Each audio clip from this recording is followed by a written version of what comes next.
2 Creo que semanas, ¿no? deberías resolver tu situación con él. Antes de pensar en otras cosas. Rodrigo. Rodrigo.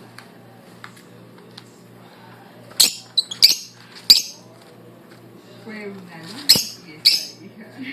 Nunca me sentí tan bien en casa de Blanca, a pesar de las indirectas que lanzó sobre Leo y Mireia. ¿Estás segura? Aquello parecía puñaladas. Sabes que a pesar de eso estaba menos desagradable que de costumbre. Yo hasta me reí con ella. ¿Qué estabas disfrutando? Hasta se lo comenté a Marcelo cuando llegamos a casa. Pero qué, una tibia tan seca. Somos amigos. Al menos por ahora. ¿Sabes qué me cautivó de ti?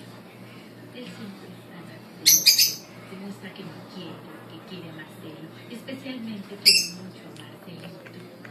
Él adora a Marcelo. Ay,